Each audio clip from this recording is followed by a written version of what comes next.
everyone. Good morning. Good morning. Good morning. I'm Erin Heath. I'm Associate Director of Government Relations here at AAAS, and I am excited to welcome all of you here. AAAS is the world's largest general scientific society. We represent all disciplines of science and have been around since 1848. But we're not here to talk about the past. We're here to talk about the future, specifically the future of nuclear energy in a carbon-constrained world. We are so happy to have MIT here to discuss this new report. AAAS hosts events like this one so that with our partners we can further understanding about issues that operate at the interface of science and society.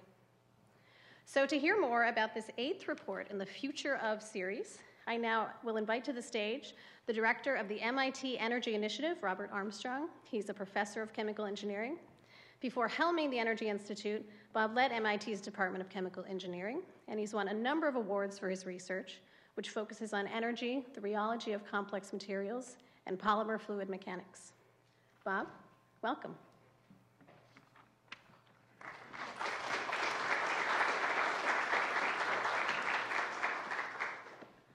Thank you very much, Erin, and welcome from MIT and from the MIT Energy Initiative. Great to see you all here this morning. As I'm sure you know, we face a very large energy challenge in front of us today, we being the world. We face, on the one hand, a dramatic increase in energy need around the world, particularly driven by growing population and increasing standards of living. We expect more than a doubling of energy use by end of century. And that's an important part of increasing quality of life for people around the world. At the same time, we also know we have to decarbonize the energy system that we have. Climate change is an immediate threat to us globally. We're already above 400 ppm today, first time in more than 3 million years on the planet. And so we're faced with the need both to increase energy supply to people around the world and to decrease the greenhouse gas content or emissions footprint of that energy system. Among the many things that we do at the MIT Energy Initiative in research and education and outreach with about 35% of the faculty on campus, it is a set of future of studies, we call them, studies meant to bring together relevant faculty, research expertise on campus to examine what we think are options that would be available to us globally to meet this growing energy demand in a carbon-constrained world. Appropriately for this morning's session, we began this back in 2003 with a study on the future of nuclear power. We have done a number of reports since then, looking at, for example, future of coal plus CCS. We've looked at geothermal, we've looked at natural gas, we've looked at solar, and today we're back with a new study on nuclear, which you'll hear, of course, a great deal about in today's discussion. Before I turn this over to Jacopo Bongiorno, I wanted to mention that he will introduce a set of speakers. After each talk, there'll be a brief 5-minute period of questions on that subtopic.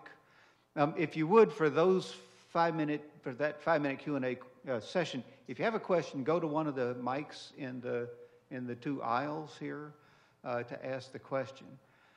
Also, during the presentations, if you have questions for the moderated Q&A at the end, please write your questions on a card and pass those to the aisles, and those will be picked up, and we'll use those for the general Q&A session.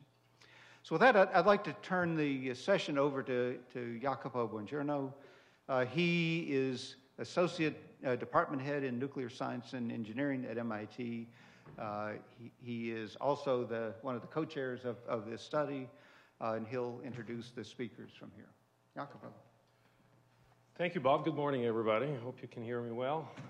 So I'd like first to introduce other members of the team that have joined me here today in Washington. This was a 2-year effort with 20-plus people involved between faculty at MIT and also one member of the team from Harvard, students and some external participants. And we have a good representation of that team here. So let me start with another co-director of the study is Professor Michael Corradini. Many of you will recognize him.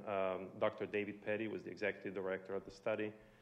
Dr. John Parsons, a third co-director of the study. And then we brought also some graduate students who did a lot of the work that is going to be presented here. So we have Patrick Champlin, Karen Dawson, Patrick White, and I'm surely going to mispronounce this one, Amy Umaritia. Very good.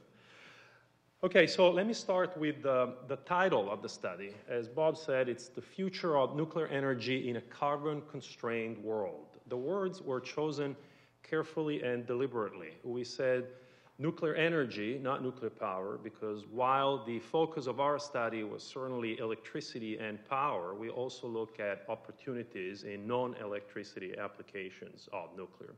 It also says carbon-constrained world. Again, as Bob alluded to, the context in which we analyze the future prospects of nuclear is a world which seeks to reduce its carbon emissions to combat climate change. And lastly, it is the world.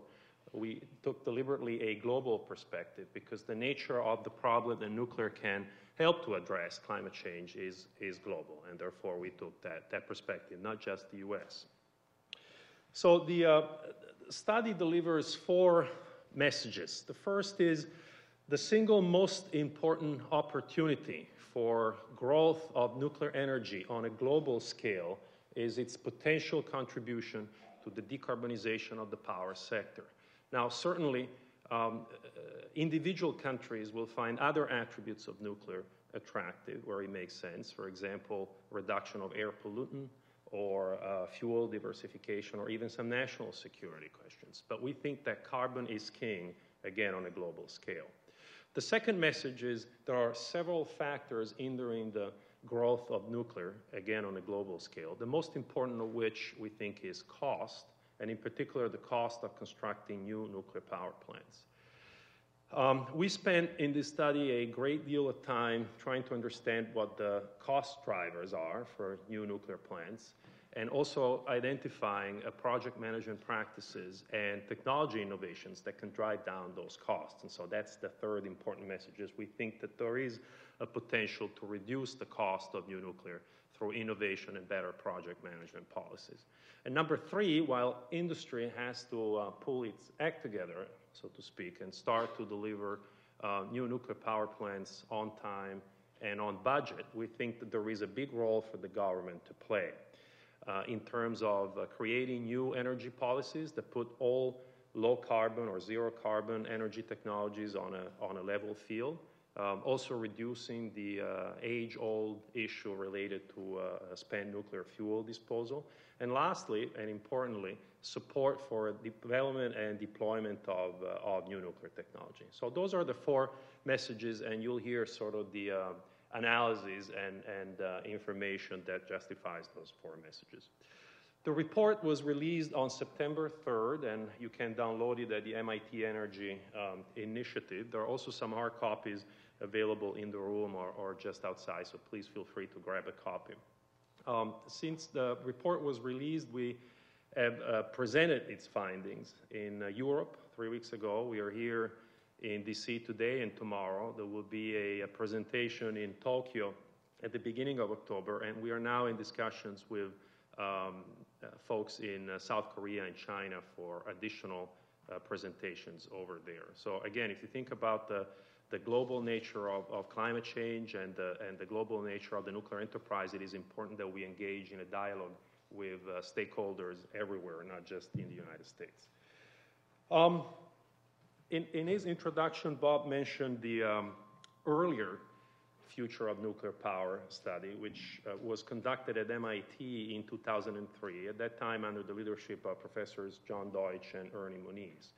And so when 2 years ago we sat around the table and started to discuss, should we do a new study? The first question is, why should we do a new study? And if you look at the landscape, The energy landscape has changed so much in the past 15 years, and in particular for nuclear has changed, and unfortunately mostly, but not exclusively, for the worse. We had the accident in Japan in the wake of Fukushima. Several countries have actually announced a phase out of their nuclear energy program, Germany primarily, but also Switzerland, Belgium, Taiwan, and South Korea. Now, we think that not all these countries will actually go through with their plans. For example, South Korea certainly has enjoyed a lot of benefits from their nuclear fleet. They draw over 30% of their electricity for nuclear. Recently, nuclear has become also a business opportunity for export. They're building, as you may know, a plant in the Emirates. And so they may end up actually staying with nuclear. But nonetheless, the aftermath of Fukushima has been pretty brutal on this industry.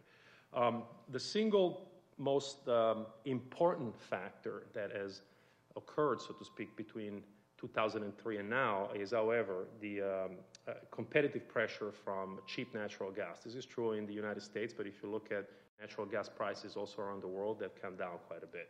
In addition to this, of course, we have also solar and wind costs that has decreased quite substantially since 15 years ago.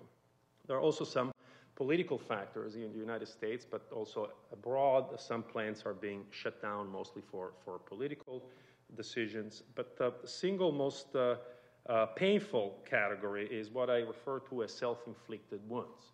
This is true, once again, here in the United States as well as Western Europe. A series of projects, particularly capital-intensive projects for either component replacement or new construction, have gone disastrously wrong in terms of cost overruns and schedule delays. And so you can read the list here, but I won't. So before I go to that one, there are also some positive elements that have changed for nuclear over the past 15 years. There is certainly a heightened awareness of the importance of global warming, climate change, and a heightened awareness of the potential role that nuclear can play. There is interest in the private sector to develop the advanced reactor technologies, and the maturity of those technologies has obviously improved over the past decade and a half.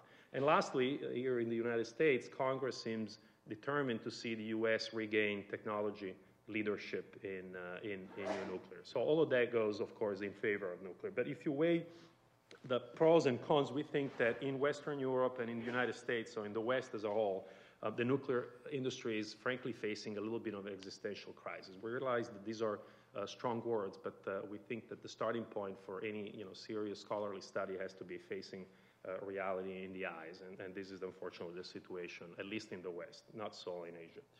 So the key questions analyzed in the MIT study are shown here. We took the period from present to 2050. 2050 is an important date, not just because it's halfway through century, but it's also the time window that we have to reduce carbon emissions, not just in the power sector, across the board, before the consequences of global warming become essentially irreversible. And so for this period, we ask ourselves the following questions. Do we need nuclear to decarbonize the power sector? What is the cost of new nuclear and how to reduce it? What is the value proposition, as we say, of advanced nuclear technologies? And lastly, what is the appropriate role for the government in the development and demonstration of new nuclear technologies? And you will see that the presentations that will follow are basically structured along these questions. So with that, I'll pause, and we may have, I think, a couple of minutes for some questions, if there are any big picture on the study, before we launch into the individual sections. Okay, very good. So then Michael Corradini will come up and talk about the role of nuclear in the decarbonized power sector. Thank you, Jacopo. Morning, everybody. Morning. Just making sure they're all out there.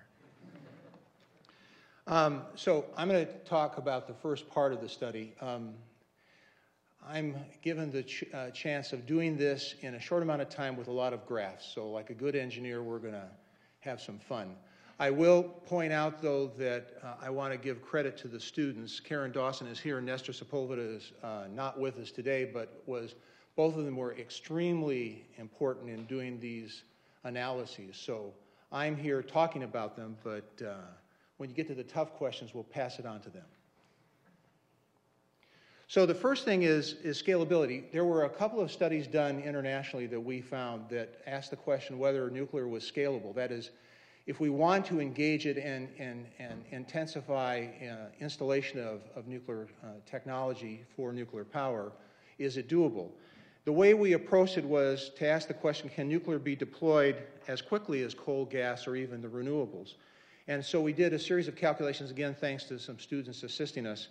And we looked at countries, technologies over a decade. And what you see here is essentially the analysis, which is the various things: nuclear technology installed in Sweden, in France, nuclear in the United States, natural gas, etc. And what you notice is that nuclear, in terms of its ability to be installed on an average added kilowatt hour per capita per year basis, is equal to or greater than many of the other technologies in that decade that we looked at. So from a scalability standpoint, we confirmed that this is really doable. Other studies have indicated that if it is done in various countries and cultures, it would take a matter of a few decades to do, but it is doable within this time frame. The second thing we did in the study, and I don't have a slide for this, but I want to make sure, is we looked at the near term, that is up for the next decade or two, and then the far term. And as Jacopo noted, in the far term, that is 2050 and beyond, we looked at essentially the role of nuclear. And I want to do this by explaining this graph. So what we have here is essentially on the left in New England and on the right in a province in China. We looked at a number of areas of the world, 6 in particular, 2 in the United States, 2 in Europe, and 2 in China. And what we did is we simulated the energy demand in 2050 by a number of approaches. We took a simulation tool by the name of GenX, which was developed at MIT. We looked at the hourly electricity demand, the hourly weather patterns, capital costs of both the plant, the O&M, and fuel. For the costs, we used results from the National Renewable Energy Laboratory, which is called their Advanced Technology Basis document. For their estimates of costs in 2050, we tended to use a consistent set of costs based on their estimates rather than our estimates.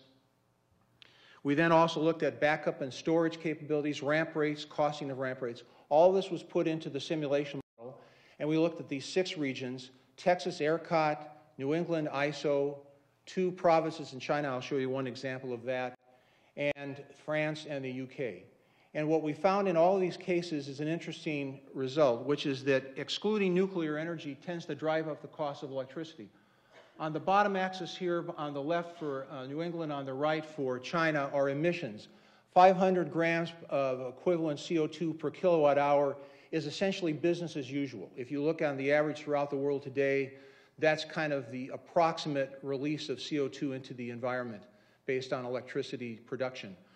And then if you ask for emission targets as I drive it down, and I'll go back to what Jacopo said, if we go to 2050, to meet the Paris Accord targets, we're talking in the range of 1 to 10 grams of CO2 equivalent per kilowatt hour. So we looked at various target amounts, and we looked at 3 possibilities, at least what I'll show you here. The report has a number of other possibilities and sensitivities. The red is essentially what is the cost of the system being all various forms of electricity production technologies, red being excluding nuclear, blue being, purple being nuclear with nominal cost, and I'll get back to the cost in a minute, and blue being with a reduction in the nuclear cost to what we call the low-cost option. So the first thing you notice is as I drive down the emission target, we find that without nuclear, cost escalates. And I'll come back to that as to the reasons in the next slide. And the same is true in China. What you find is actually more apparent in China simply because of the cost of nuclear. It's more competitive at higher emission targets. So red increasing as time goes on, or I should say as the emission targets decrease. The second thing you'll notice is that we have 2 different capital costs. One in the United States at $5,500 a kilowatt, which is the estimate by NREL, and the low-cost one, which Dave will come back and talk to you about, where we looked at a modest reduction in cost due to advanced technologies of about 25%, and you see a larger penetration of nuclear at a lower cost. Let me go on and show you Texas ERCOT as another example in the United States. The reason that you see this cost escalation without nuclear allowed in these analyses and simulations is that you find an enormous build-out of renewables with energy requirements as well as storage requirements for batteries. So you see here in the various categories, green being, for example, solar PV, blue being wind, yellow is nuclear, that as I push the emission targets down, I have to have a large buildup of renewables and battery storage to meet the demand at these low emission levels, because I cannot use traditional fossil fuel, even with CCS, to meet these low emission targets. In contrast, when nuclear is allowed, what you find is nuclear is chosen as the least cost option or as part of that energy mix. And then we have a constant installed capacity, and because the constant or approximately constant installed capacity, cost is reduced significantly. If we turn to a province in China, this is the combination of Tianjin, Beijing, and Tanshan. The results are even more dramatic. Again, at the top, without nuclear, a cost escalation caused by essentially an increase in the installed capacity to meet the demand without nuclear allowed. At the bottom, by contrast, and because the cost in China for building nuclear is lower, nuclear penetrates earlier into the market at the higher emission targets. And finally, capital cost matters. Here, this is an interesting analysis that was done by the students that I thought was quite illuminating. If I look at and the y-axis is called nuclear installed capacity percent of peak demand. If I look at the peak demand during the year, and I ask the question, what percentage of that peak demand is met by nuclear, you find that even though I might be installing a third of the installed capacity being nuclear, it's called on because it's dispatchable at a much higher demand. So, for example, if I take a look at the purple bar in New England at 10 grams of CO2 equivalent per kilowatt hour, what I find is that I'm actually demanding 45% of the electricity being produced by nuclear because it's cost effective. It's dispatchable and it has a minimum or low carbon footprint. The second part of this that is the takeaway is that if I look at the blue bars and I'm able to decrease the cost of nuclear by a mere 25%, the penetration at modest decarbonizations is even higher. So you can see that at modest decarbonizations at 100, nuclear now becomes is part of the equation that is chosen, and it becomes cost efficient to use it. At this point, I'm going to stop and see if there's questions.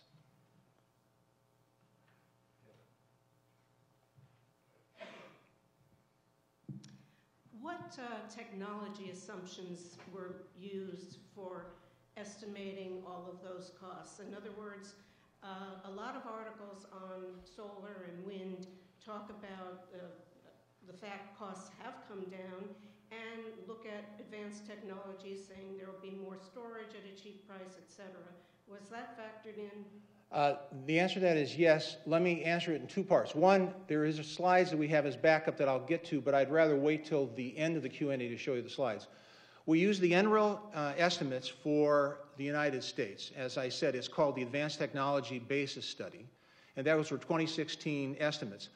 What we use is their estimates for the cost reductions in all technologies, whether it be solar PV, wind, batteries, etc., in 2050. And then we did sensitivities on that. So, for example, let's just take the example of renewables. What we did is a high and a low off of our nominal case, and the high was basically the current cost of renewables, but not decreasing in 2050. And we still saw this sort of behavior in terms of nuclear being part of the mix at low emission targets. Okay? If we went to other countries, what we used is the OECD. The OECD has done a study in terms of economic costs around the world, and we then scaled the cost in the United States to other parts of the world. So we scaled to UK, to France, to China, and used those OECD scaling factors to try to get the equivalent costs that I had shown you. If I go back a slide, I said it quickly, but let me point out. So, for example, we took the nominal case of $5,500 per kilowatt in 2050 as predicted by NREL, and then OECD saying that if we did the same thing in China based on their estimates, it would be a reduction by that amount to 2,800. It turns out, Dave will show you this in the next set, that our estimates of what the cost would be are approximately $5,500 a kilowatt hour. So we're consistent with our own estimates. but these were all NREL costs and OECD scalings around the world. Does that help you?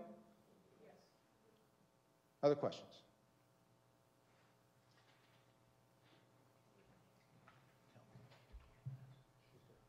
Do you assume a price for carbon in these simulations? We do not. We do the exact opposite. What we do is we pick an emissions target, and there is essentially an inherent marginal cost of carbon that come out of the study. In fact, on Chapter 2, Table 5, well, Chapter 1, excuse me, I forget the introduction, it's not a chapter.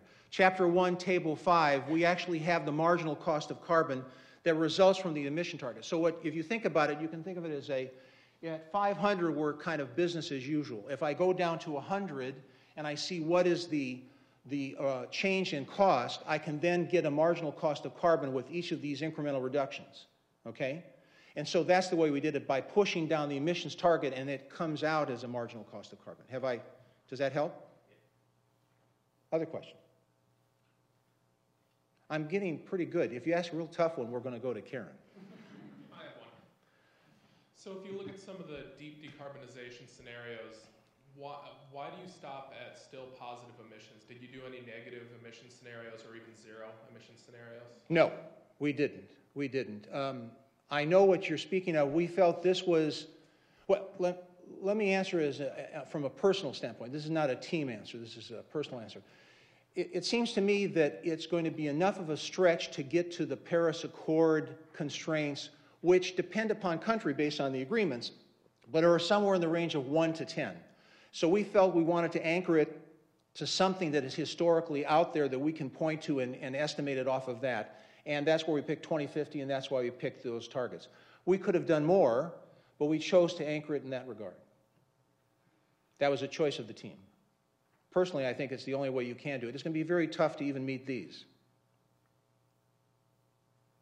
Other questions? Okay, so just to warn you, since we had all these wonderful graphs, the test at the end will pass out the quiz questions at the end, so pay attention. Dave?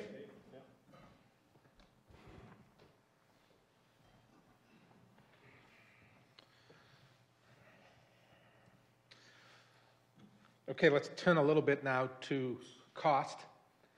This is a plot. In the left part of the plot, the green bars are historical costs, historical plants.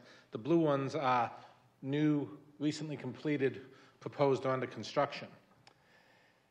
When you look at the y-axis, you see it's quite a large range. In the east, in Korea, in China, and the UAE, which is being built by the Koreans, the costs are, in the $3,000 to $4,000 per kilowatt hour, whereas in the West, the costs are north of $8,000 per kilowatt hour. The question is why?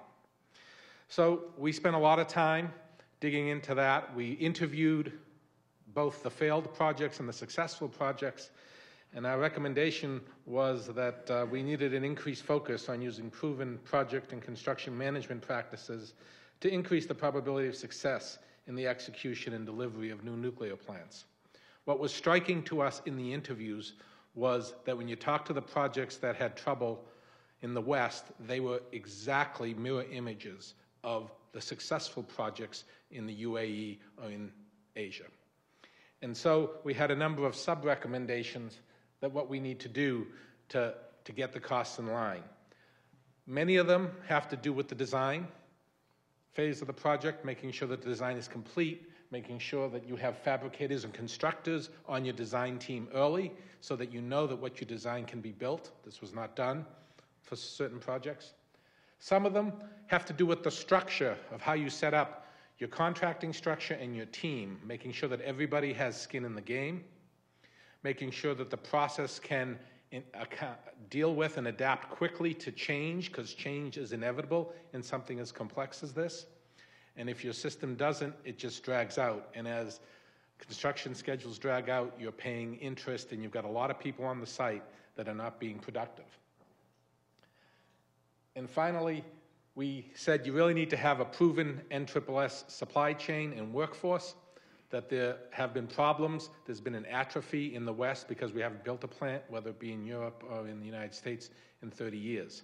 And the successful vendors have really strong supply chains like South Korea.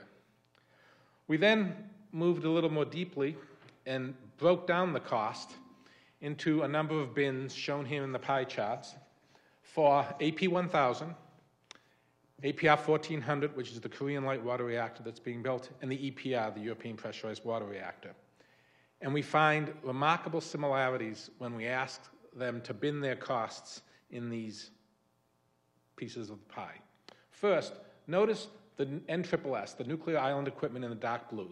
It is a small fraction of the total cost, somewhere between 12 and 22% of the total cost. As a nuclear engineer, this is interesting because what do we teach people in school? It's all about the reactor.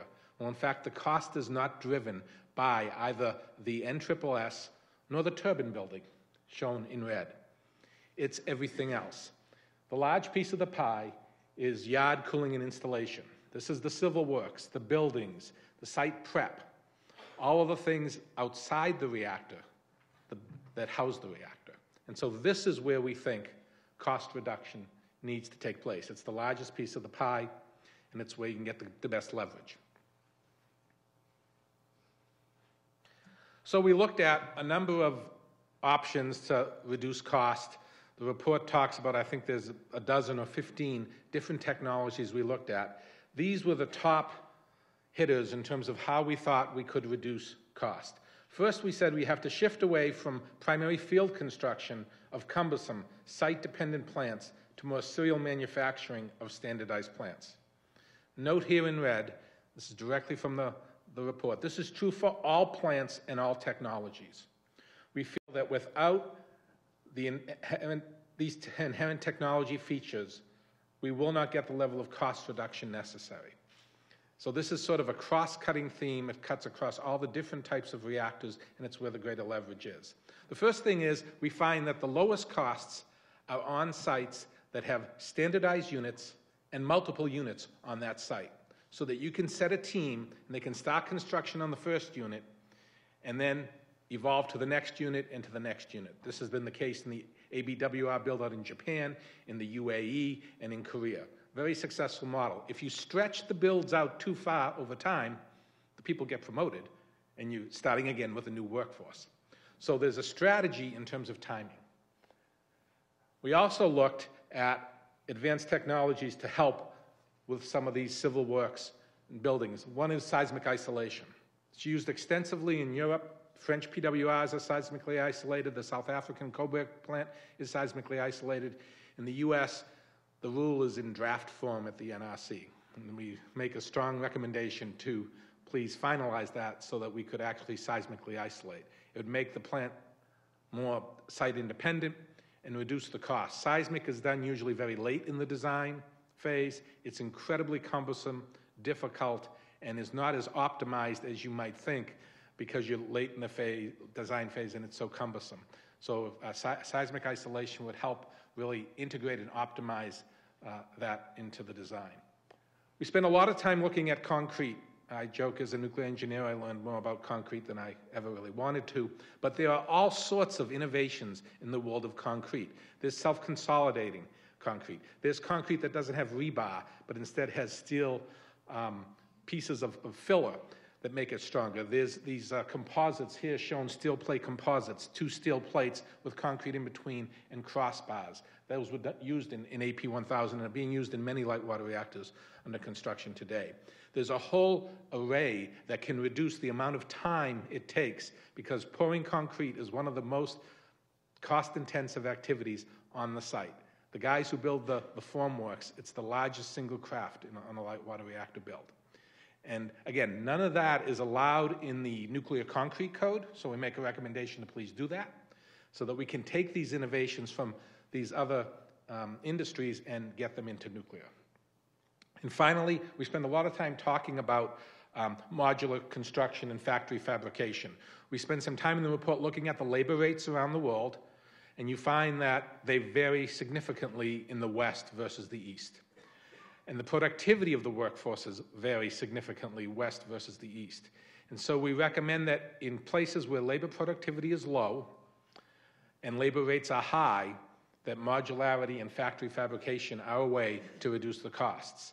That said, there are many places around the world where conventional stick build is the way to go. It's cheaper than the modularity approach. So it's a site-specific, country-specific sort of evaluation that has to be done. We can't make a blanket statement, but you have to evaluate where you are. AP1000 here in the United States used some of these composites, for instance, on the shield building, but in China they used a conventional approach because of the difference in labor rates. Let me turn now to advanced reactors. And for everyone that likes to see reactors, I picked some graphics of the 6 systems that we looked at as broad technology families: high-temperature gas-cooled reactors, sodium-fast reactors, fluoride high-temperature reactors, gas-cooled fast reactors, lead-cooled fast reactors, and molten salt reactors, both fast and thermal spectrum. Those are pretty much cover the waterfront of what people are interested in today. We looked at the potential missions for these advanced reactors. The first is cheap grid-connected electricity. But beyond that, because of the technical characteristics of these systems, a lot of other missions open up. Process heat for those reactors that have outlet temperatures sort of in the 700 degree C range. Flexible operation, that if you get into systems or into utility areas that have a high penetration of renewables, that the nuclear power plant should be able to fluctuate in terms of its power level to compensate for the intermittency of the renewables. Load following is done in France. It's doable. It's not done a lot here for a number of reasons. Microreactors, there's a lot of discussion these days for off-grid electricity and heat. Remote communities, for instance, in Canada and Alaska, we talk a little bit about those. Desalination, almost all these reactor technologies could do desalination because it's an electricity-driven process largely. And then we spent a little bit of time talking about those advanced reactors that look to improve the fuel cycle by either recycling or waste burning. So what is it that these advanced reactors bring to the table? What is the value proposition? Well, they have inherent safety attributes. And here I list a few. There's no coolant boiling in many of the systems, high thermal capacity, strong negative temperature and power coefficients, and strong fission product retention in the fuel, the coolant, or the moderator, and a low chemical reactivity. What I like to say is many of these systems, the fuel, the coolant, and if there's a moderator, they're mutually compatible. That is not the case in a light water reactor under the higher temperatures in off-normal conditions. Second, they tend to have passive engineered safety systems for heat removal and shutdown, and most of these advanced systems do not have active safety systems. And so what's exciting about these designs then is that we think that there's no need for emergency off-site AC power, long coping times, so the time constant at which an accident would evolve in these systems is very different, longer. Smaller design, simplified design and operation. And finally, taking the emergency planning zone and moving it to the site boundary. Those are pretty powerful value proposition for these systems. So when we look at the Gen 4 systems, their inherent and their passive safety features together reduce the probability of accidents and their off-site consequences. However, the report says basically that their economic attractiveness is still highly uncertain. I do not have a slide, but the report goes into the cost estimate that Mike referred to. As best we can tell, they cost in the range of $5,000 to $5,500 per kilowatt, but that range is nothing compared to the uncertainty we believe in those estimates at this stage, because it's just too early in the design to be more confident. We went through in the report and spent some time looking at each of the technologies, what were the technical issues that needed to be resolved to mature the technologies, and we judged that light water reactor-based SMRs like NuScale and the mature Gen 4 concepts, the high-temperature gas-cooled reactor and the sodium-fast reactor, are ready for commercial deployment now. And we also then look at the lesser mature technologies and provide some recommendations on how to accelerate their deployment and that's all in the report. But at this point, I'll stop and take some questions.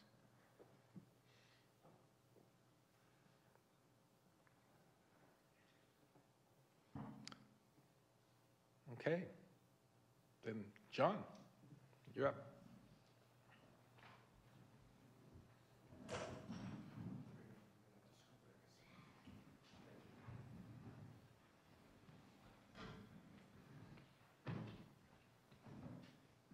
All right, well, it's a pleasure to be here with you all. My job is to talk a little bit about the government's role that grows out of the study. So you've heard about the opportunity being carbon, cost being the problem, and ways we can reduce the cost.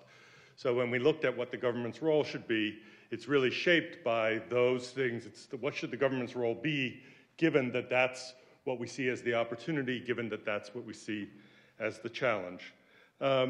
Mike focused on 2050, what would be the right mix of generation technologies in 2050.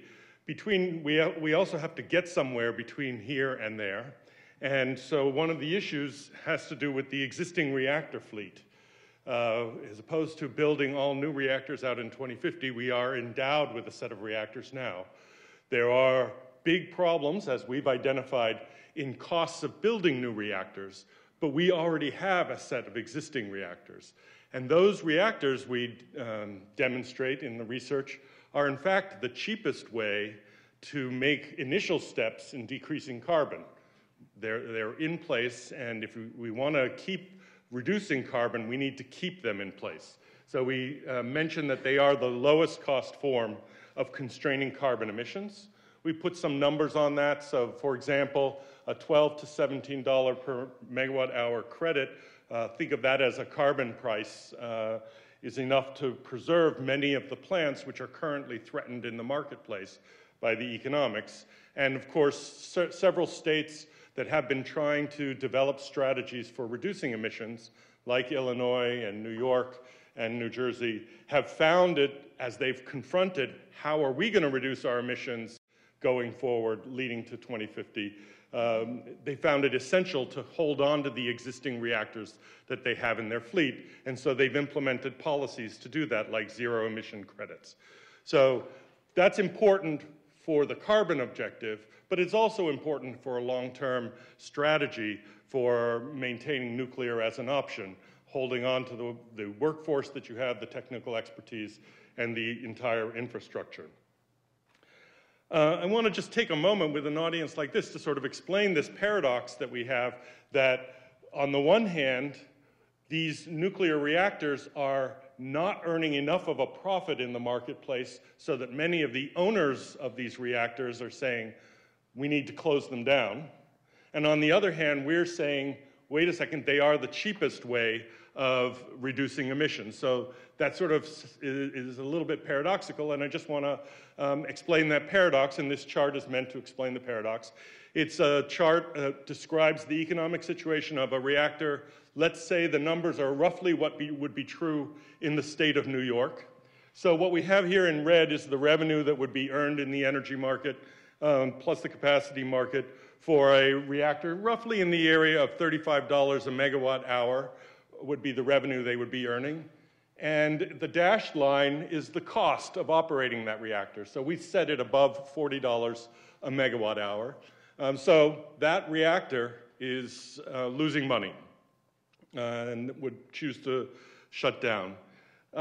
It's competing against a fossil plant, which we have right next to it. Let's say a natural gas combined cycle unit, for example, gets the exact same revenue, so those two bars are the same.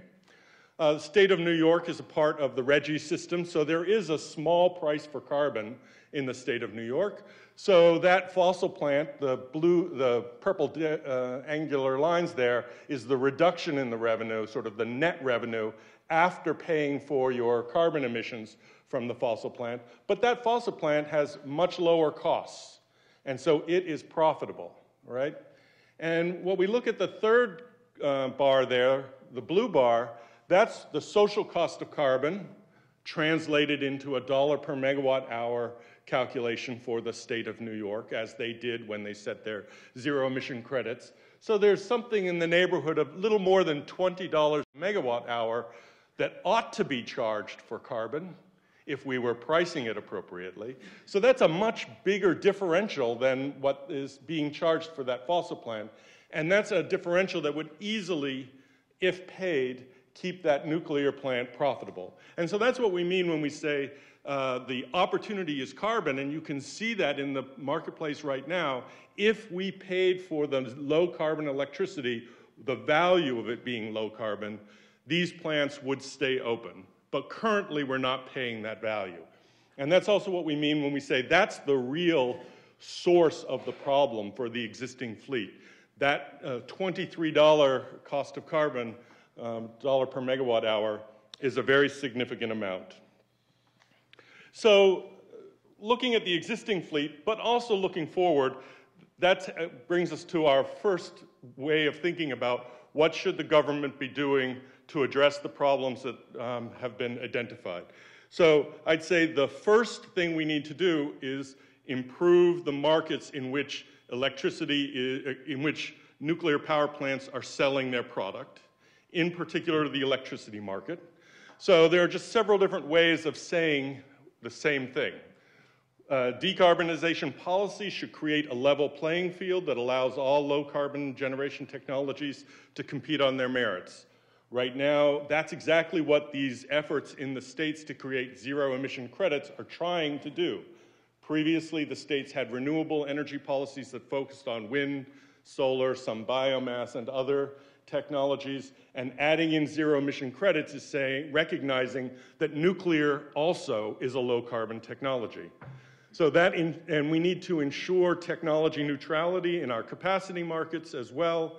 We need, in general, to enable investors in nuclear power to see a potential for profit based on the full value of the products that they're selling, in particular, the low carbon value of their electricity. If we do that, it'll allow the existing plants to compete, but also that sends a very important signal if we're going to talk about innovation and investment in lowering the cost of future new builds. Who's going to put the money into lowering the cost of future new builds if the existing plants aren't being paid what the value of their product is? So it's part and parcel to preserve the existing plants, but it's also to demonstrate that if you produce a product that is efficient in the marketplace, you'll be rewarded for the value of that product. We also mention over here, we do need to address our waste problem, primarily in a political sense. Building new power plants is going to be difficult when you can't say that we have a solution to the waste problem. And we mention it has to be a durable political solution. That is, we have to find some way to break out of a position of one group of people trying to force a solution over another group of people, and then when administrations change, a new attempt to force a different solution. We reference earlier studies, both at MIT and elsewhere, that have highlighted efforts for consensus-based siting, and we've mentioned success of consensus-based siting in other countries. And then finally, focusing government research spending on the types of innovations that Dave was speaking about, innovations that are truly going to reduce the cost of the plant and that are targeted to the types of cost elements that have been so problematic. So that's one area, creating the opportunity for new nuclear technologies. The second area is more focused on these advanced reactors specifically. And in particular, you need to have a place where you could build demonstration reactors. So we see a role for the government to facilitate innovation and create a platform for companies to developing these new reactors, to create demonstration reactors, providing a site for them to create the reactors, and providing the site security, cooling, oversight, and so on. Our imagination is the value of these reactors from the government's point of view is a low-cost, low-carbon source of electricity, and it can be producing other objectives as well. It could be, as was mentioned, producing industrial heat. And so the government should be willing to produce production payments as an incentive for demonstrating these reactors. In producing new advanced reactors, there's going to be new waste streams, new fuel sources, and the government has an important oversight role and a role in encouraging this deployment. And so we mentioned other activities that the government can do on these sites. The companies developing these reactors may pay for some of these services, so you have to find the right balance between these things. Finally, we want to talk about moving the development of these advanced reactors forward, and I'm not going to go into the detail of what these two charts are. They're just intended inside the study to impress on the reader the scale of the investment required to bring a new reactor technology to market. Both the scale in terms of total dollars and the scale in terms of the time frame. How many years between when the first dollars are sunk to build a demonstration reactor and when dollars start coming in from actually deploying commercially the commercial technology. So because of that scale, there's an inherent relationship between the private investors building the technology and the government, who will be an inevitable partner one way or another. And to assure the private investors of the government's engagement all along, we identify 4 ways that the government should support this effort. Sharing R&D expenses, sharing licensing expenses, doing payments for construction milestones. So we make reference in the study in some detail of previous programs like the Commercial Orbital Transport System that NASA did, and the relationship, how NASA identified an objective and negotiated commercial contracts for companies to develop the technology to meet that objective.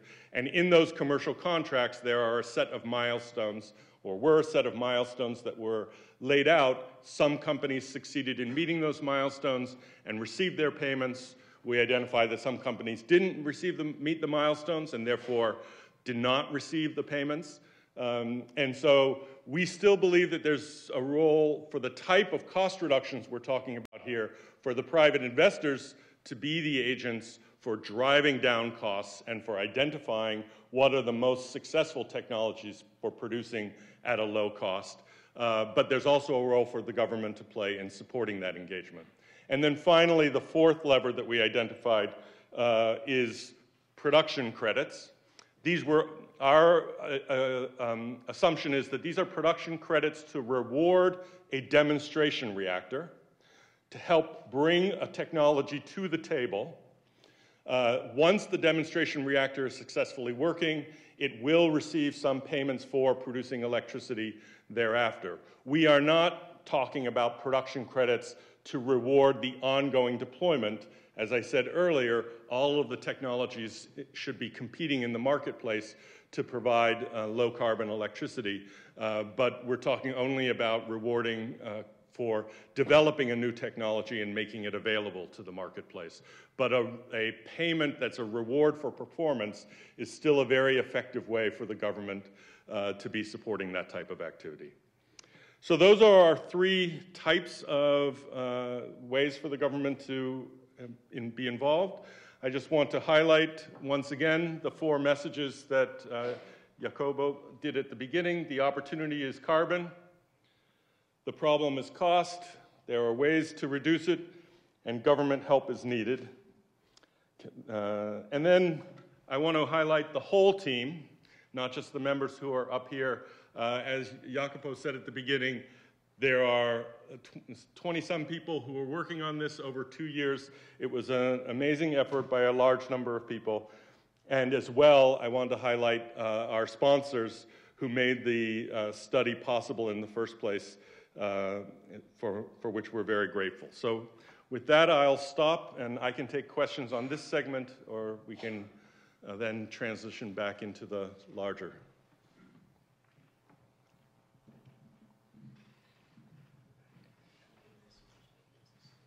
So a question about the innovation.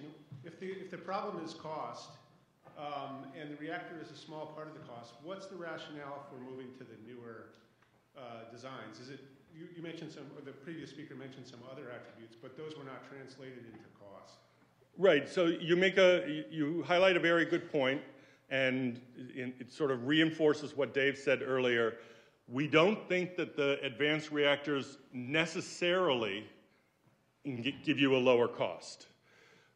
In order for them to give you a lower cost, it has to be that that design will somehow enable all of the types of modularization and site-independent design and so on.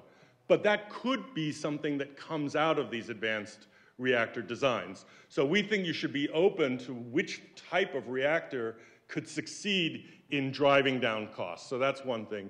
And then the issues of these other reactors and being much safer may be very relevant for the public acceptance issue of confronting nuclear. We don't go into that in much detail. We just go into the fact that they create opportunities for safer reactors. That may have some benefit. So we leave that open. Can I add a comment on this? So if we are predicting, expecting, or even just considering a large expansion of nuclear energy, particularly in countries that have not had experience with operating nuclear reactors, we feel that some of the features of these advanced technologies may make particularly the operation a little bit simpler. Greater automation, less need for intervention during normal events, a little bit more tolerance for error. And so it may be an easier product to digest, so to speak, particularly for countries that do not have the experience with nuclear. Light water reactors are fairly complicated machines to operate. It took 20 years for the U.S. Nuclear industry to get it right. Now they're running like Swiss clocks, and very, very nicely, but they took an effort. So if we can, compress the time it takes to become proficient at operating nuclear power plants, I think that's where maybe some of these advanced technologies come out. My name is Ed Feil. I'm Chief Technology Officer of Elysium Industries. I worked 32 years designing all kinds of reactors for the Navy. I came out to try to design a reactor that solves a lot of today's problems. We're working on a molten chloride salt fast reactor. The fuel doesn't need 40 years of qualification because it repairs itself faster. You can passively cool it.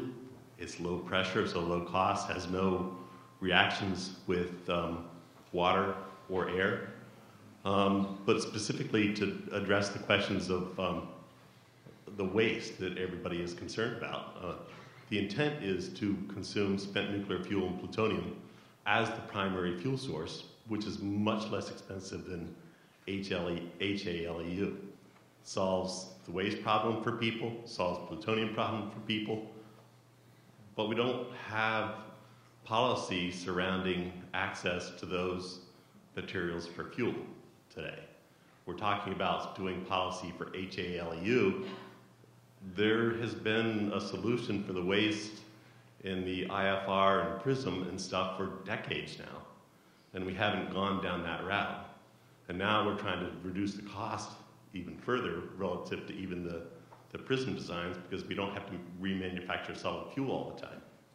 And so the question is, how do we address the policy issues, and then what would be the cost issues going forward associated with such a reactor? Oh, by the way, we're also operating first reactors at 750C and intending to go higher. So I'll address the aspects that are relevant to what I spoke to, but then maybe other folks want to address the other technology things. The waste issue, from a technology standpoint, we think has been broadly solved for a number of types of fuels, and in particular, our long history with light water reactor fuels. We know a variety of technology options, but we have not had success with a political solution. And that's what we have to move forward to. So we don't have anything new to say about it. MIT has a previous study on that, and there are other studies and commissions that have had things to say about that, which we endorse. We just highlight that it will be important economically to make political headway on that, and we point to the recommendations that making that political headway can be done by various avenues, in particular consent-based siting. Let me say that we do emphasize waste is a very teeny component of the economic cost of the reactors. So if we're saying cost is a problem, we are not saying waste is the source of that problem. It's the rest of the reactor. And any new reactor design that is advertising we will have less waste, that may be good, but it will have nothing to do with reducing cost in any significant way. You won't be tackling the big gorilla in the room. So we want to focus the attention on the real sources of major cost, that is the construction components at the site. And there may be other reasons for choosing a different waste form for a variety of political objectives and social objectives, but it won't tackle costs. So we're trying to focus on the waste problem from, first of all, other people have addressed the technological issues associated with waste and have made political recommendations which we endorse. Those are important economically just from the standpoint of acceptance of the new builds and of the technology, but they are not relevant to driving down the major cost problem.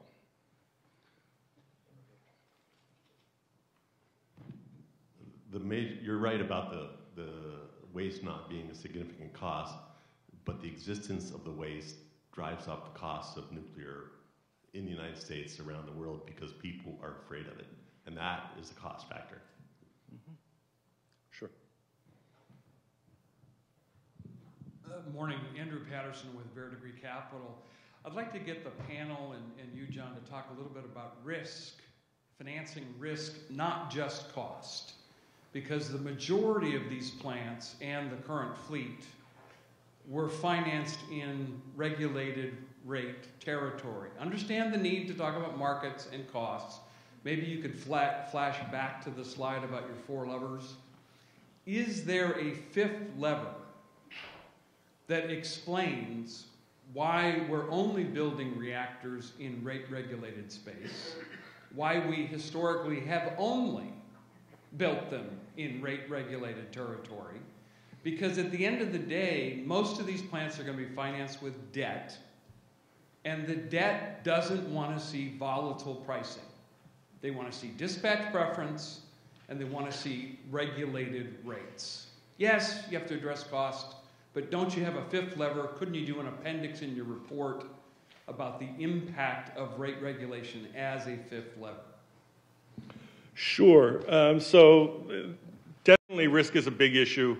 There are lots of dimensions of risk, lots of different sources of risk. And let me try to tease out 2 different ones. One is in a non-regulated or a merchant market, prices are volatile day to day, certainly. I don't think that kind of risk is the problem. The real problem is when you build something, well, and let me say now, then there's a longer term problem. That is, you may decide you want to put your money on nuclear, somebody else may want to put their money on solar, somebody else may want to put their money on some other new technology coming forward. None of us know what's going to be true down the line 40 years from now. So each of us is taking a bet on which avenue is going to be dominant 40 years from now. But that's a risk which many companies in all sorts of businesses do have to take, and is not something that's a problem. I mean, it's a problem, but it's a normal problem. The risk that's a real problem is you sink your capital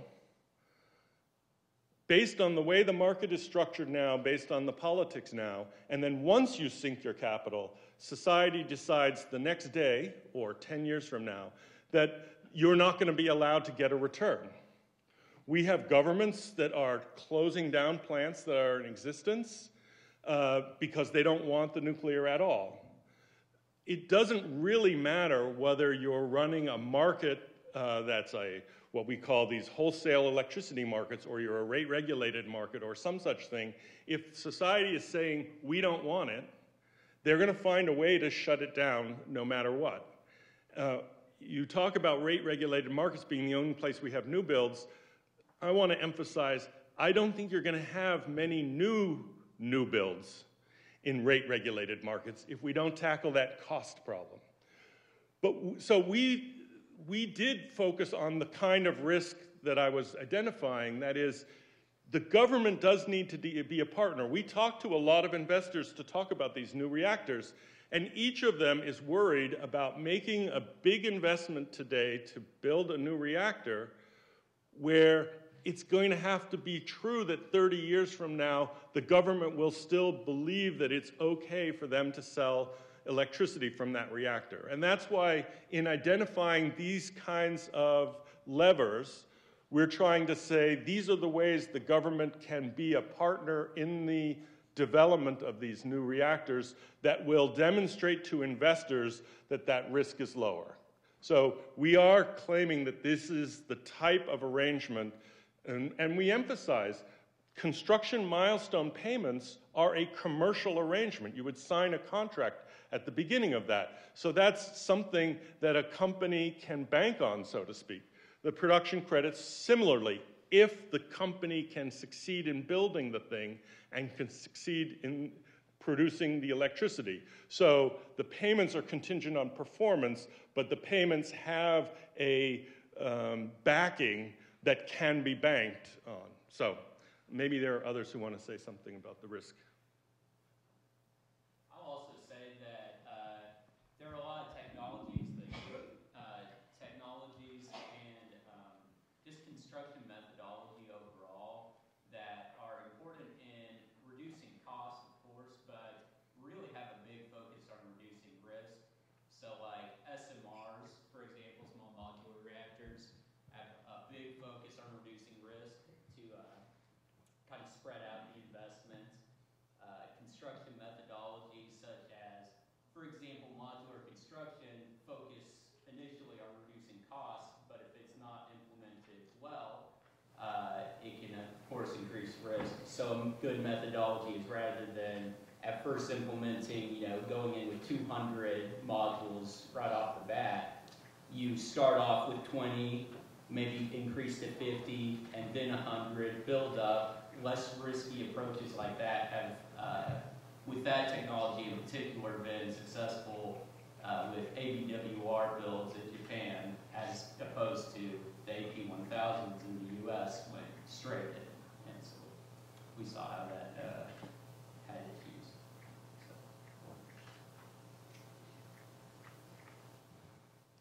So I think the questions from my specific session are over, and we'll open it up to the general questions. My name is Michael McMahon. I just wonder if the study commented or addressed the licensing risk, especially with advanced reactors. Certainly the innovation cycle in nuclear is slowed down because of the high regulatory environment. Did you look at that? Or especially the US NRC does not seem to be equipped or ready to look at non-light water reactors. Okay, I think I'm going to ask Mike or Patrick to speak to that. So I'm going to my lifeline, Patrick. Great, thank you. Yeah, the report does cover licensing risk, especially for advanced reactors in Chapter 5. There's a substantial discussion on that. In particular, we looked at different licensing frameworks and different regulatory tools that can be used for kind of near-term advanced reactors and some of the advanced reactors that haven't been demonstrated yet. So that's why we're going to see the most substantial discussion. I thought it was going to be even more detailed. There are three things the NRC is doing right now that we put in Chapter 5 that I think you want to at least identify. One is the licensing modernization program, which is focused on looking at ways in which one can take the current rule structure and allow for advanced reactors. The second one is the advanced reactor design criteria, which is an outshoot of DOE's efforts to look at current general design criteria and modify them to make them technology neutral with some specific aspects to gas reactors, sodium reactors, or other advanced reactors.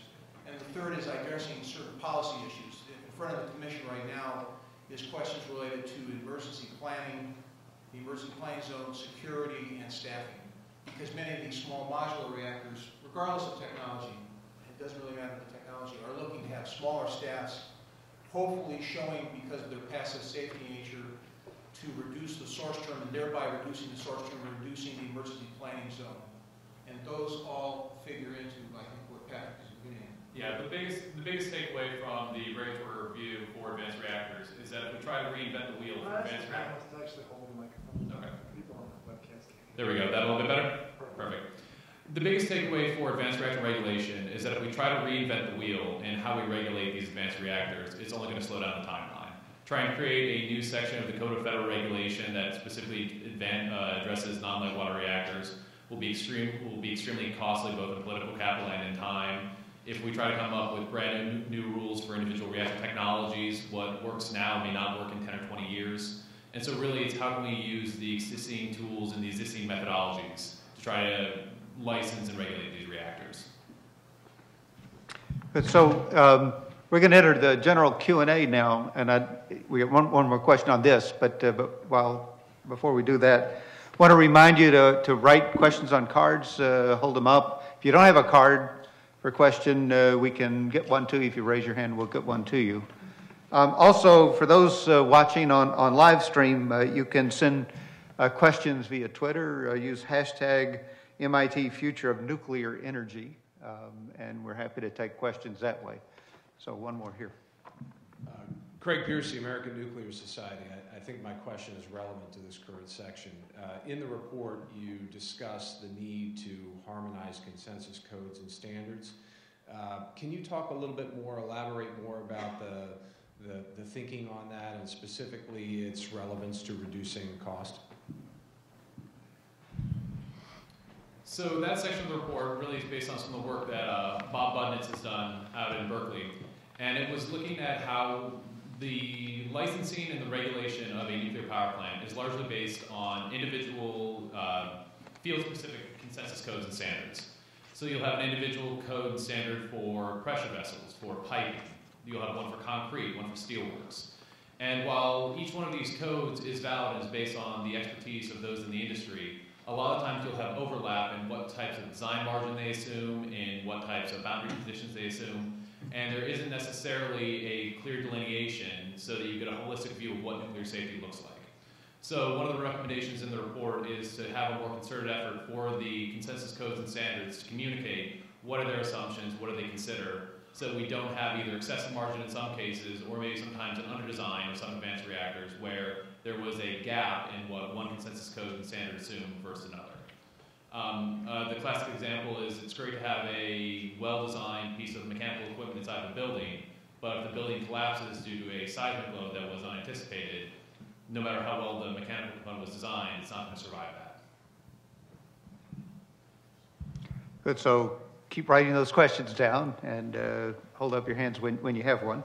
While we're waiting there, I wanted to put a general question to the panel here, the experts from the study team.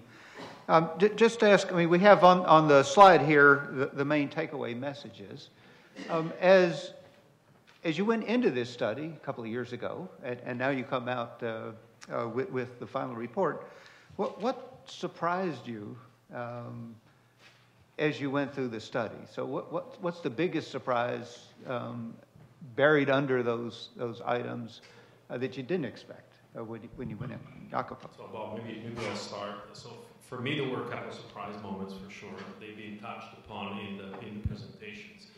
The qualitative trend that excluding nuclear increases the average cost of electricity in deeply decarbonized scenarios was certainly understood qualitatively, but seeing it quantitatively and see the robustness of that finding with respect to all the sensitivity analysis that we did, that certainly was a surprise. The other thing that Dave already mentioned, as a nuclear engineer, I used to think you can design a better reactor that will automatically, because of its features, lower pressure, different coolant, and so on, reduce cost. And it was very enlightening to really look at the breakdown of the cost of construction, capital cost of nuclear, realizing that the nuclear island and the power, the power conversion plant are only 20-25%. Those are two, I'm sure they'll have others. Let's maybe hear from someone who hasn't spoken yet. And some of the graduate students. Now you need to come up with a surprise. Well, I guess I echo all of what Jacopo said.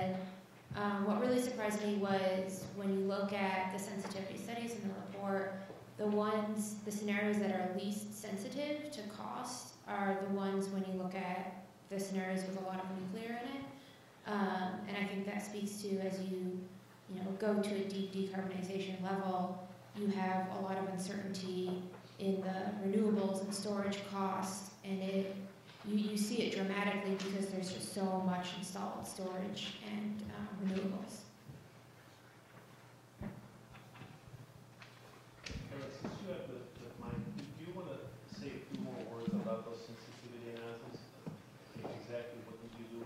Because it was pretty extensive. You look at demand curve, event management, you look at days without solar and wind. Try something. Yeah, so when we looked at the sensitivities, we essentially looked through literature and talking to people about where the uncertainties were. And of course, one of the uncertainties is in cost. So we did a high, nominal, and then low cost for all of the different technologies. And it is behind me on the screen. So if I just go down the list, we also looked at natural gas prices. We did a high and low for that. We looked at carbon capture efficiency. We found that we assumed a 90% capture rate, but we found that when we talked to people that they were really interested in seeing how our results would change if, say, the capture rate was higher. So we did it also a 99% efficiency rate. We looked at if there was some kind of demand-side response or demand management in the grid. So, for instance, in times of really high demand, but maybe not as much generating capacity available, that demand would potentially decrease due to the higher cost to produce electricity during that time. And we found that there wasn't really much of an impact of this demand-side management on cost. And then finally, we looked at extreme weather. So we assumed a weather year for both solar and wind, and we looked at what if this was a particularly bad weather year, meaning we looked at if there was a week in July where demand is high and it was maybe a cloudy week and no wind, so we reduced the availability of wind and solar during the week by 10%, and we saw how the grid would be changed by that. And all of the results from these sensitivities is in the report and in the appendices if you want to look at the exact changes in price.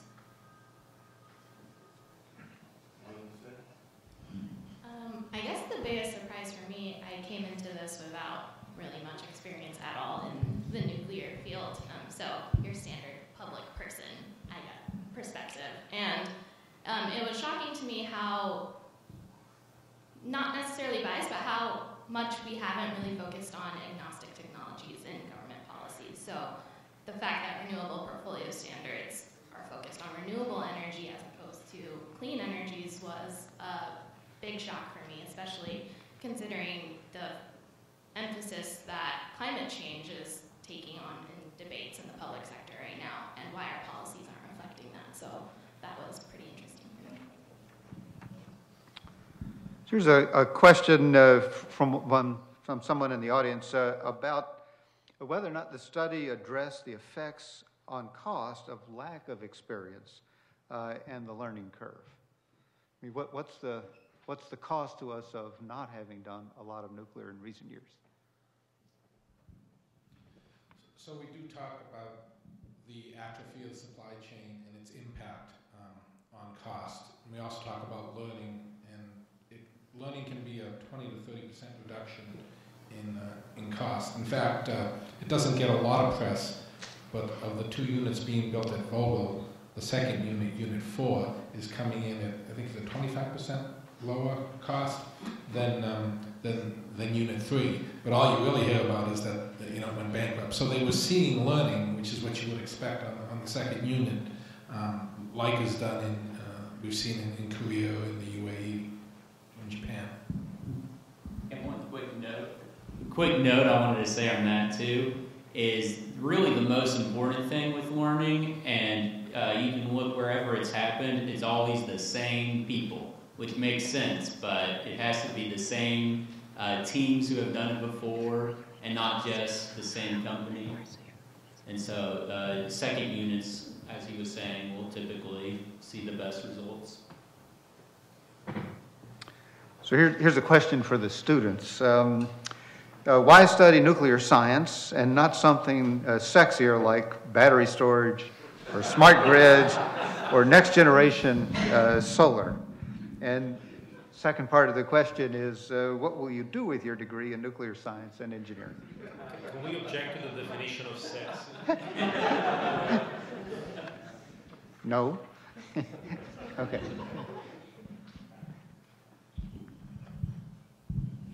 So apparently I'll be the one that's being thrown under the bus for this one. Initially. So my interest in nuclear science and engineering really came down to the amount of energy that's released when you split an atom apart. You're talking 40 to 50 million times more energy per reaction if you look at the fission of a uranium atom versus the combustion of a coal atom. And for me, that just really said a lot. I mean, you can take a nuclear reactor and run it underwater for months or years at a time, like we've seen with the Naval Propulsion Program. And so what kind of opportunities do you have? You can take that kind of energy and apply it in places where solar and wind might not be appropriate, or even to help complement other technologies. And it's one where it's always kind of fascinated me, the history of nuclear, and I want to see kind of what are these potential future applications. I think a lot of Karen's work showed that in some places, using solar and wind makes a lot of sense. It is going to be the least cost option. But I know if you start saying up in Massachusetts where we are, you know, it's middle of February, you haven't seen the sun in a couple of weeks, you've got snow on all your solar panels. How are we going to be producing electricity there if we're really interested in having a low carbon or no carbon economy? So for me, that's why I kind of got into nuclear, and then for some reason I like regulation, safety, and licensing, so that's why I've been working on that. And as for future plans, we'll see. Got 2 or 3 years left on my degree, and we'll see where the nuclear industry is going based on this report and some of the other actions that are taking place. I'll say I got into nuclear mostly because I found it interesting. My background before this was mechanical engineering and physics double major, and so really nuclear is, in a sense, a lot of ways a combination of those two things. And besides that, I do think that it will be important to some degree in our future regarding climate change, so I just thought it was a cool thing to focus on, honestly. And then as far as future plans, I currently have gotten my master's and will likely be going on to work at a national lab for a year or two and then see where things end up from there. So we have a... So, go ahead. Okay, so why I got into nuclear, I did not study nuclear in my undergraduate, and I was just really kind of amazed that there was this technology that was, you know, viable on the grid already, and it had 0 carbon emissions, and nobody really seemed to be talking about that as a solution, at least when I was an undergrad, and I just wanted to learn more about it, learn, you know, what of the controversies surrounding nuclear was true, what wasn't true, what was public perception. And after a couple of years here, I got really interested in, I believed in nuclear being a strong, part of the future energy system. And then I got interested in why, maybe what are the obstacles to it. And that's what brought me to this study. And yeah. Thank you. So we have a number of questions about China. Maybe no surprise there. And let me just give a number of these questions, and then you can tackle them in what order you want. One has to do with asking what's the primary driver for sustainably lower cost in China for their nuclear development as compared to projects in the U.S. Second aspect is how is China approaching advanced nuclear different than the United States? Are there more companies that are developing reactors or doing projects? Is the energy environment there more or less receptive? What do you see as the shift of the nuclear industry from the west to the east associated with China's efforts in those regards? Thoughts? Sure. So on the cost perspective, we looked at labor rates and productivity, and it's clear that in China as well as in Korea, the labor rates are lower and they're more productive on their sites. The productivity, anecdotally, has to do with culture in part, but also I think the West is plagued by a stop and start problem where you're on the site and there's a change and that has to ripple through to get approved. You change something on the ground, you have to wait until it gets approved. So they're sitting around a lot waiting for the bureaucracy and the paperwork and the project to churn.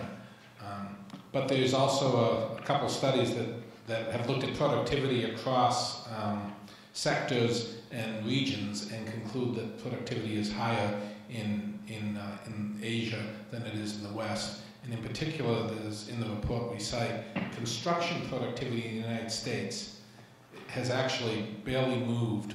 It's actually gone down since the 1950s. Whereas if you look at construction productivity in our manufacturing sector, because of automation, it's doubled, I think, it's eight times. There's a figure from McKinsey. And so you look at these comparisons and it's there. Second, I do think there is a major move in China. I like to think of China as where the United States was back in the 50s and 60s. They're trying every reactor technology, figuring out which ones they like and they don't like, and deciding where they're going to go. It's a new technology to them.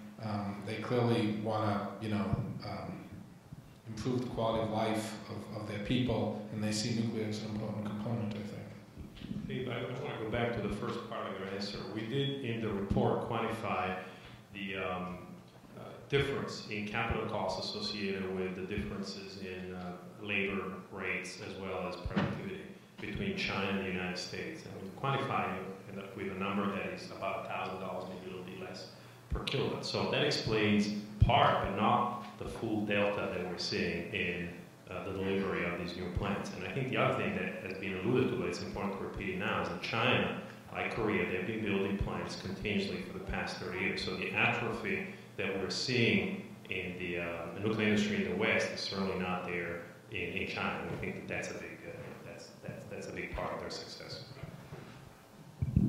I'll just add two little things. One is, it's just on the side of this question.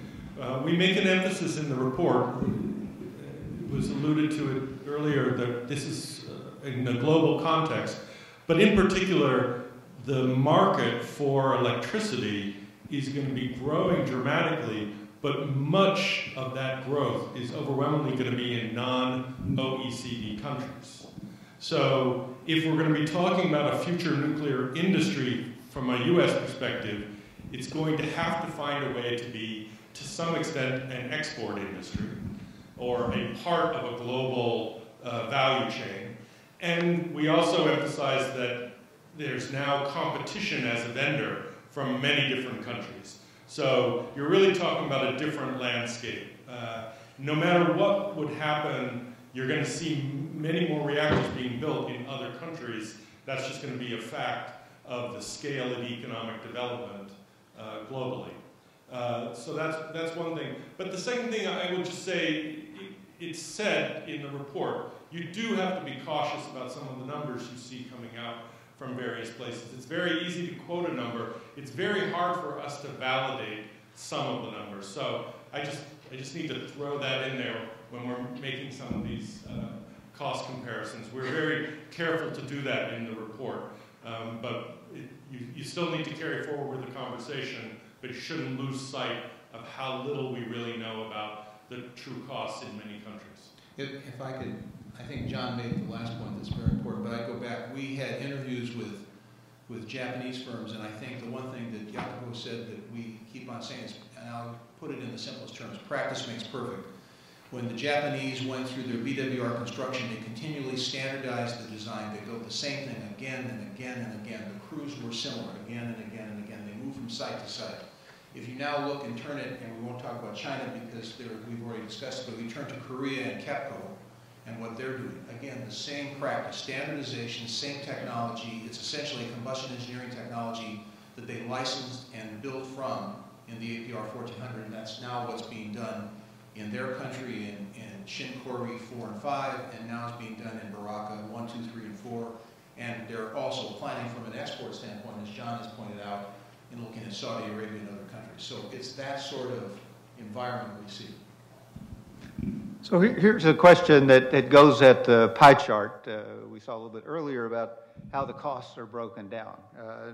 Very good question about how do we address the power plant and electric yard as this large piece of about half.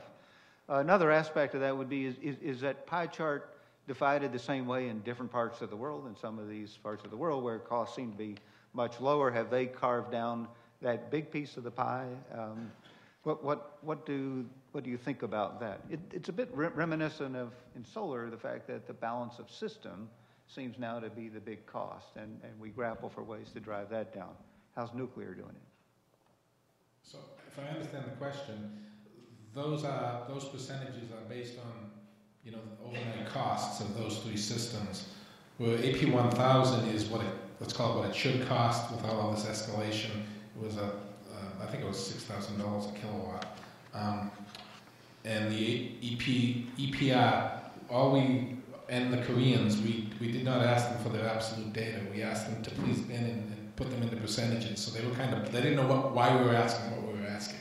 But that's how we did it. There's no interest in any of those pie charts because that would really distort things in distorting construction. It's purely just the overnight cost. And so they're remarkably similar. And I think you're right. It's like solar.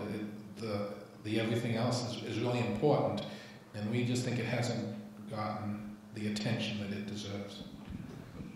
But maybe a little bit more to your specific point about, so the absolute value is clearly lower in those countries, and so if they have a similar breakdown, it means that each component is also smaller. And I think the answer is yes.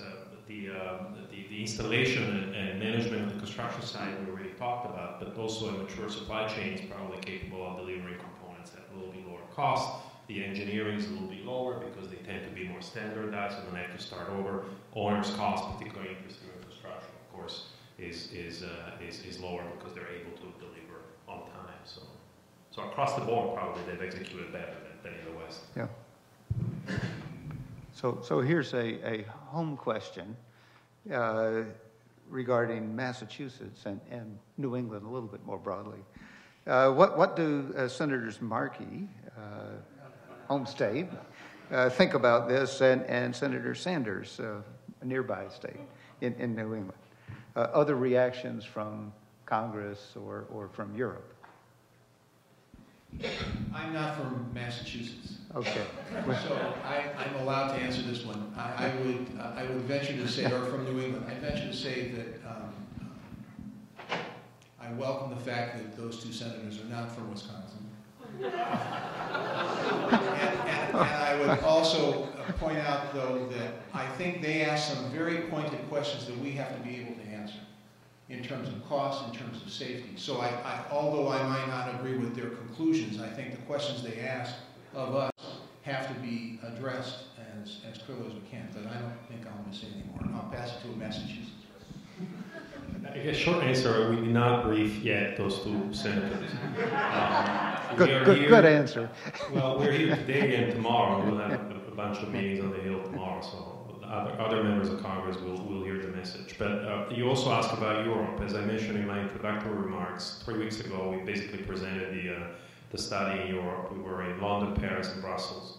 A diversity of stakeholders, industry, academics, government, policymakers, press, and so on. And it was interesting to see a little bit of the different flavor in the different capitals. As you may know, the UK has committed to nuclear. They think it's an important piece of their energy mix, particularly for the potential to reduce carbon emissions. So with them, the conversation was very much centered on, okay, now that we know we want it, how are we going to bring the cost down? And the other side of the spectrum was in Brussels, right? We were basically hosted there. The EU, that was all about policy. Do we really need nuclear to decarbonize? Can we do everything with solar and wind? So there is clearly a spectrum of considerations and concerns out there. But the study has been well received so far. We had a lot of good engagement.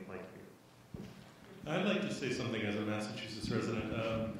I think we're really grappling, we're watching people grapple with the really hard problem of There's a big difference between making the first step of reducing carbon emissions and finding a path that really gets you to these goals, which we all proudly proclaim. And it's a hard political task to go through. I know I wrestle with this in lots of ways, talking to my friends. You know, I'm very frustrated that Vermont Yankee closed, emissions went up in New England right after Vermont Yankee closed. We're about to close Pilgrim. Now, Entergy has been a terrible manager of Pilgrim. The public relations are a disaster because they've had a lot of safety issues and bad PR in managing it, and they manage the PR at Vermont even worse. But that's a resource we ought to be saving. We are not going to meet our 2020 target. Our governor has proposed bringing in hydro from Quebec, but we have now refused to build the transmission line to allow that. It's a really hard task, but I don't want to just joke about one or another person.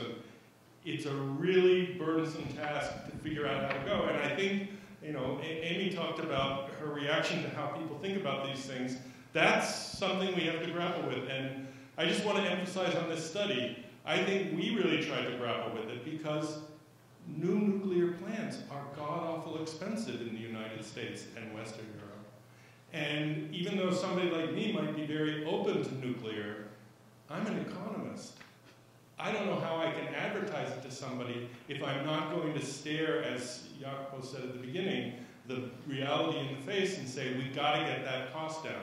So I think one of the things we're doing in this study is really trying to inject some serious realism about where the real opportunities are for carbon, that the cost has to come down. The industry has to focus on the real issue. Like I said, waste, maybe that you can do some interesting things with new waste, but that's not going to solve the cost problem. And we have to bring the cost down if we want it to be an alternative for people to look to. So, you know, being realistic and seeing the problem where it is. We've had a lot of debates in our team and also with the larger industry about why isn't nuclear getting compensated in the market? And there are a lot of people that want nuclear to be saved and advertise a lot of benefits from the marketplace. We can't find almost any validation for almost any of those benefits that we could advertise as things except carbon. And that's why I put that chart up there to show you the size of the carbon benefit. So it's a real hard task to make the conversation be realistic, but in particular, to drive to deep decarbonization targets. It's a really tough thing for the broad mass of people in the state to address. How are we going to get those deep decarbonization targets? I'll just say one last little thing. We just had this disaster in Massachusetts with the gas explosions. Right.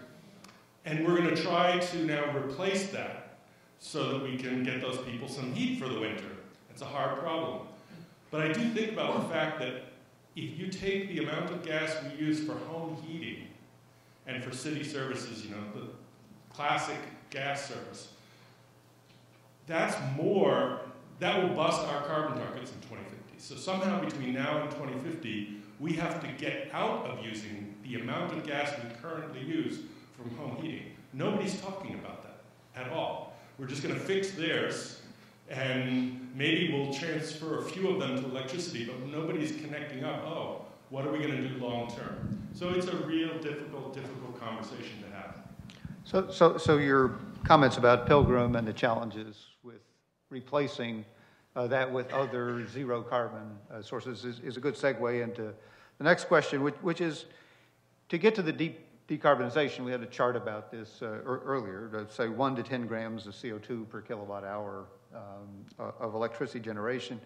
What do you think for a % of nuclear in the U.S.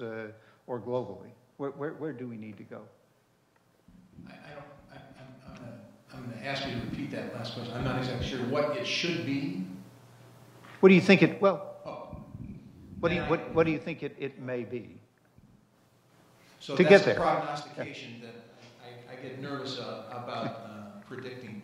Let me go back to what we did in the study, and my lifeline is sitting next to me here. help me out.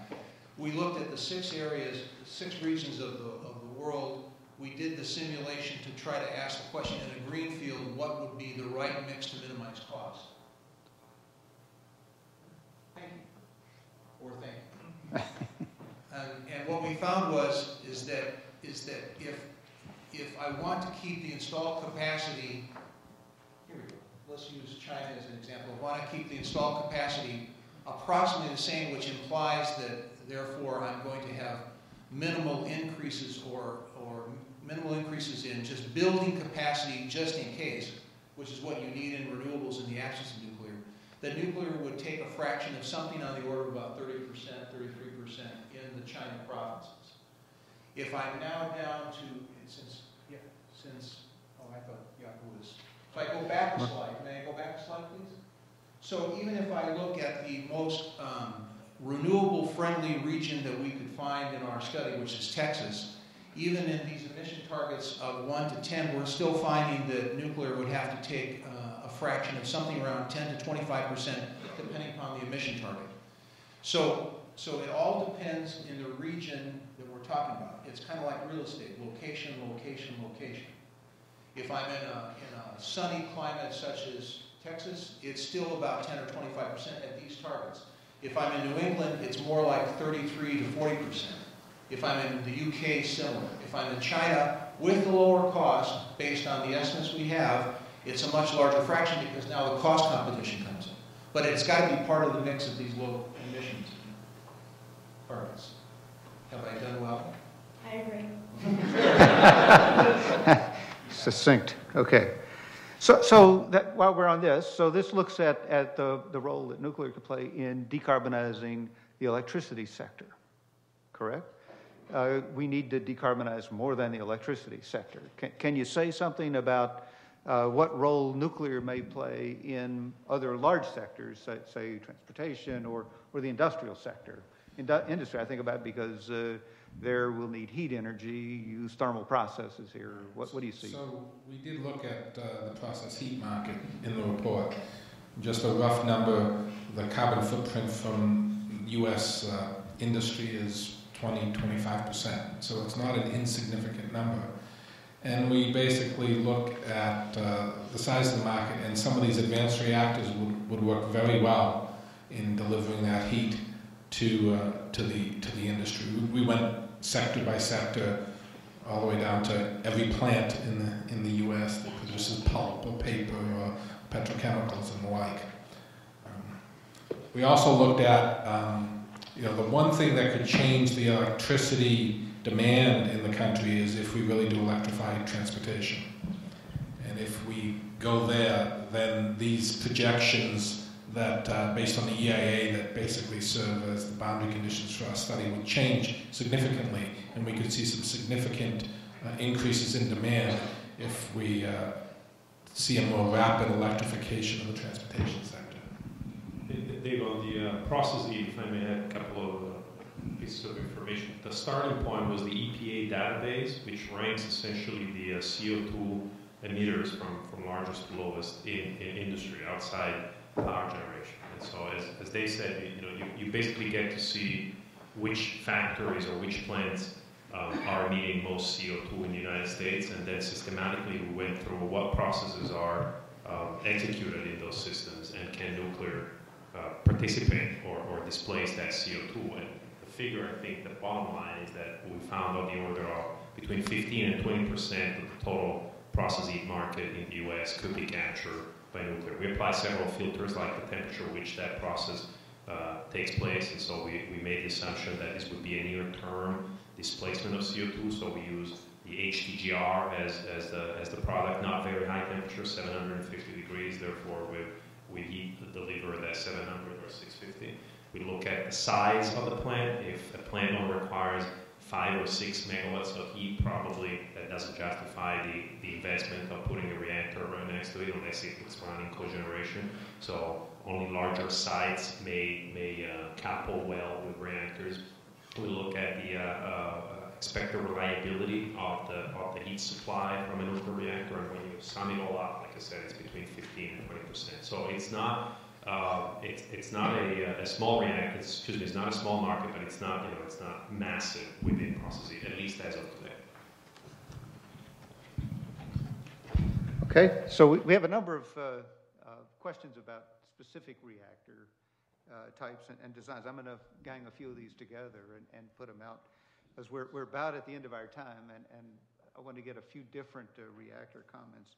One has to do with your views on how you differentiate the economics for SMRs versus large modular reactors, both in terms of capital costs and operating cost. Second specific one is on heat pipe reactors, and a third is on thorium. Is that a broad enough landscape for you to work with? So the cost that we looked at, most of the cost estimates for the advanced reactor systems were small modular designs. There were a couple that were large though, and the costs were well within the uncertainty of the estimates. So we spent a lot of time talking about the pros and the positives and negatives about SMRs, but note that there is a lot of uncertainty around SMRs and the modularization, because it's you need to have built many to see the economics of modularity overcome the economies of scale, and where it just hasn't been proven. The arguments seem fairly compelling. Modularization has been used very well in other industries, but hasn't been proven yet. No, we just have to wait and see. Sure. There was a heat pipe one somewhere. Yes. That's why I'm taking. So I think, if I remember correctly, there are some current concepts that are being suggested that are small reactor sizes of the order of a few megawatts electric, and with either metallic or an oxidic fuel design, and using a sodium heat pipe or heat pipes. And I think it's doable at these small scales. I think technically, this is a technical one, is that these heat pipe designs have not been proven in an irradiation environment. So there's going to have to be a good bit of qualification of these under these conditions. If I remember correctly, looking at Dave, this is a Los Alamos design with additional refinements, engineering refinements from Idaho, that's now been taken up by a couple of private companies. Is that fair? Sort of. They're all in that same family. But we don't specifically address heat pipe reactors in the report. We address microreactors in a broad sense. Not the heat pipe. What was the last question? Oh, thorium. Yeah. Okay, I'll take thorium. This is a personal opinion. This is not a team opinion. There's a certain infrastructure in the United States for uranium-235, the isotope we use to fission. Thorium on the web talks about how great it is, but there are some practical issues with thorium, a uranium-233 thorium cycle, that I think have inhibited its use in the United States.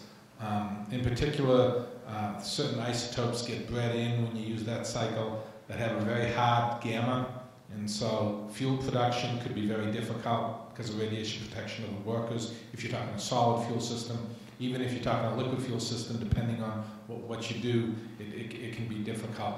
But I think it's just the inertia, that exists in the system for uranium-235. Now, if you're a new country and you don't have nuclear and you have a lot of thorium, I think the answer might be different over there.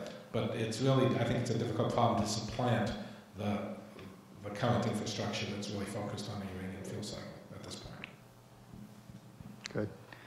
So we're at the end of our allotted time, and I wanted to take this opportunity to thank, first of all, the team, the nuclear study team, for a very interesting presentation, very thought-provoking piece of work. I'd like to thank you, the audience, both here in the room and live streaming, for a set of very interesting comments and questions.